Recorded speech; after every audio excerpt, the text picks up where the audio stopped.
안녕하세요. 절대값TV의 명품 PD 한PD입니다. 최근에 시장은 대출을 막으니까 시장이 이 매수세가 사라졌다. 딱 그게 특징이죠. 그죠? 대출을 풀어주니까 집값이 급등하고 대출을 막으니까 집값이 멈춰버리고 참 시장은 간단해요. 시장을 조절하는 것은 사실 너무나 쉬운 거예요. 자, 그 얘기는 뭐예요? 정부가 또 집값을 또 올리고 싶다. 그럼 또 대출을 풀어주면 되겠죠. 자, 그러니까 이 집값의 문제는 어떻게 보면 이 주도권은 정부가 지고 있다. 그죠? 대출을 지고 있는 정부가 주도하고 있다. 그렇게 보셔야 돼요. 그죠? 아니, 뭐 금리를 1%에 2%에 막 사게 정책금융 대출을 해주면 뭐 집값이 안 올라가겠어요? 그죠? 참 그런 거 보면 이 정권을 잡은 사람들의 의지가 중요하다라는 거죠. 자, 그런데 이제 그 정권을 잡은 사람들도 더 이상 집값이 올라가면 안 되고, 그리고 더 이상 돈이 불리면 안 되겠다라는 걸 분명히 자각을 했어요. 자, 이럼에도 불구하고 또 금리를 내린다. 그죠? 앞으로 더 많은 금리를 내린다. 자, 그러면 이건 사회에 대혼란이 오는 거예요, 사실은.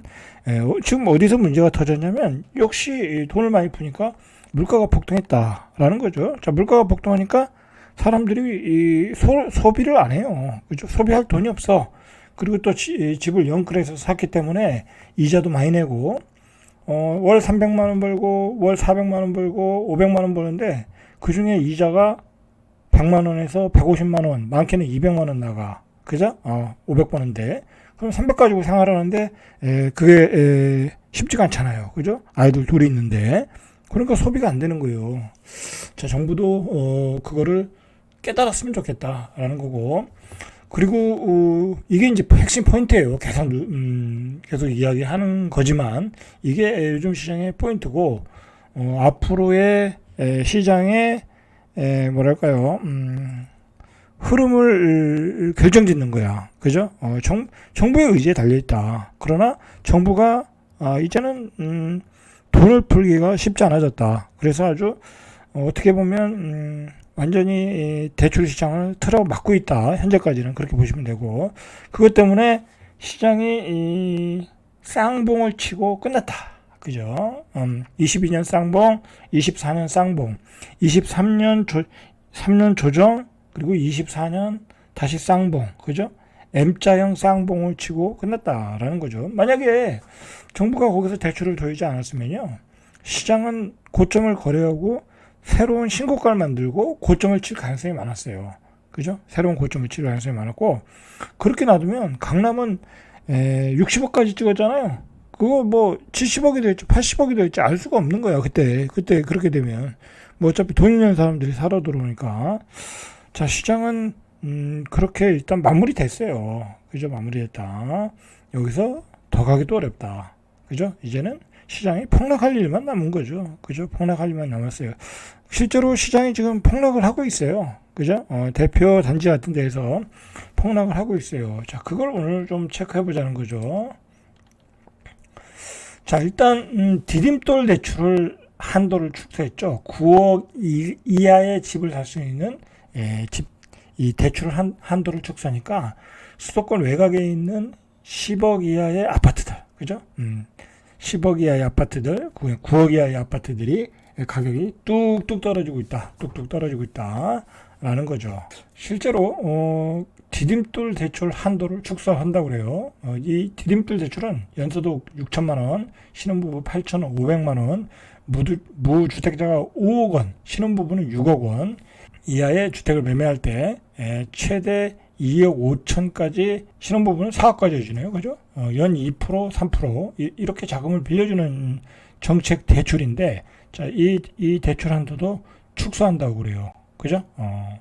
자, 신혼부부가 4억까지 빌려줘. 그죠? 그리고 6억짜리 집을 사. 그러면 2억만 있으면 사는 거잖아요. 그죠? 나머지 1억은 또 어디 뭐 신용대출 받아서 사면 되잖아요. 그럼 한 1억만 있으면 사는 거네요. 이렇게 해서 집을 다 산 거죠, 지금까지. 그리고 수도권 디딤돌 대출에서 LTV를 최대 80%까지 해줬는데 이것도 70%로 낮추고, 그러니까 좀 시장을 조절하겠다라는 거죠. 그 다음에 소액 임차 보증금액 서울 기준 5,500만 원도 대출금에서 제외하기로 했다. 또 DSR 2단계 규제를 시행해서 수도권에서 1.2포인트 가상금리를 붙였다. 그러니까 이제 이자를 더 올렸다라는 거죠. 예전에 그 저금리가 아니라 가상금리도 적용이 된다라는 거죠. 대출 조건을 까다롭게 했다라는 얘기예요. 금액은 줄이고.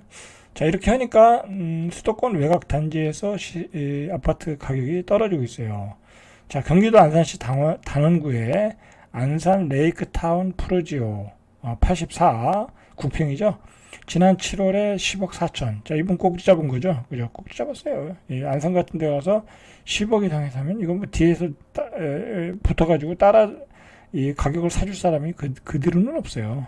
자, 지난달에는 실거래가가 8억 9천, 한 1억 5천 떨어졌나요? 그죠? 1억 5천 정도 떨어졌어요. 그죠? 1억 5천 떨어졌어요. 자, 순간적으로 이 비싸게 사신 분은 1억 5천을 더 비싸게 주고 사신 거야. 그죠?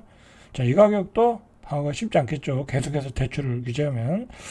8억 9억짜리는 결국은 대출을 많이 받아서 사는 거예요. 대출을 많이 받아서 정부의 규제 완화로 인해서 대출을 많이 받아서 사는 건데, 그 대출을 규제하면 계속해서 매수세가 들어올 수가 없어요.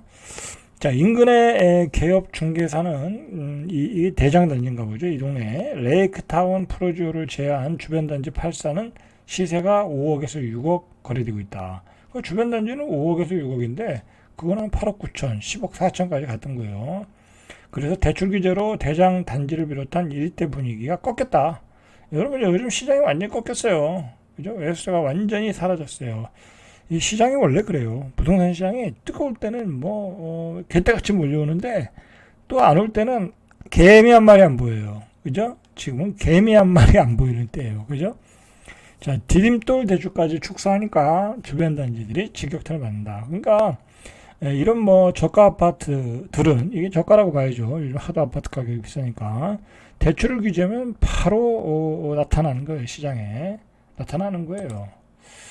자, 그 옆에 안산시 상록구의 거랑시티자의 전용 8사가 이달에 6억 8,700만 원에 거래됐다. 그죠? 근데 7월 달만 하더라도 7억 원에 선박금 됐다. 한 2천만 원, 1,300만 원 떨어진 거네요.